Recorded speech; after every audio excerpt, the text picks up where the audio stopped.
बिल्कुल नहीं करेंगे। अच्छा। मौजूदा सूरत-हाल में हम्म। जो तराजू का पल्ला एक तरफ चल रहा है, हम्म। मोहतरम हमारे राणा साहब ने जो फरमाया है कि वो 3 मर्तबा वज़ीर-ए-आज़म में हमारे आंखों के तारे हैं। हम्म। आप मुझे बताओ कि आप इतनी सीनियर, अल्लाह ना करे मेरे मुँह में खाक, आप इतनी सीनियर जर्नलिस्ट हैं और आप कोई जुर्म करे तो हम्म। आपको इस बात पे तो क्लीन चिट नहीं दी जा सकती है कि चूंकि आप सीनियर जर्नलिस्ट है, हम्म। लिहाजा अदालत की कोई हैसियत नहीं जिसने आपको सजा दी है। हम्म। तो आप ये कौन सी प्ली ले रहे हो कि अगर वो 3 मरतबा वज़ीर-ए-आज़म रहे, मैं नहीं कहता हूँ ये उसके साथ। आप ये बात आप मुस्लिम लीग के हवाले से कह रहे हैं या पीटीआई के हवाले से कह रहे हैं?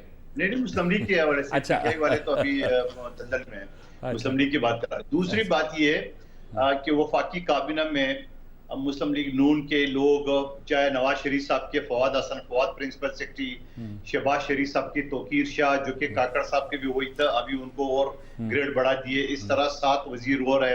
पंजाब में तमाम पावर डिवीजन के जो बोर्ड के चेयरमैन है, क्योंकि मेरे कमेटी में आते थे, वो सारे मुस्लिम लीग नून के हैं।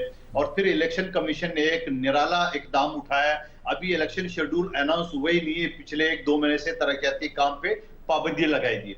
और दूसरी तरफ पंजाब के निगरान वजीर आला कहते हैं यहाँ हमारे तो काम चल रहा है।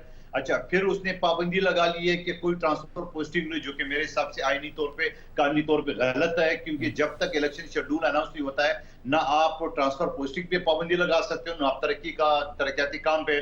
तो इलेक्शन कमीशन ने जब पाबंदी लगा ली है। आपकी राय फिर यही हुई कि लोगों ने इलेक्शन का रिजल्ट तस्लीम नहीं करना है, अक्सर पार्टियों ने। नहीं मोहतरम, मेरे जुमला कंप्लीट होने थे। जी। और फिर रातों रात निगरान हुकूमत ने यहाँ तहसीलदार से लेके चीफ सेक्रेटरी तक और थानेदार से लेके आईजी तक ट्रांसफर की, तो इलेक्शन कमीशन मुंह देख रहा था। पंजाब में ऐसा कुछ नहीं हुआ। लेकिन मैं ये कह रहा हूं कि ये जो सूरत-हाल चल रही है, तो इसका तो फिर सीधे साधा हल ये है, मैं कहता हूं इलेक्शन कमीशन ये 54 अरब रुपए क्यों खर्च कर रहा है।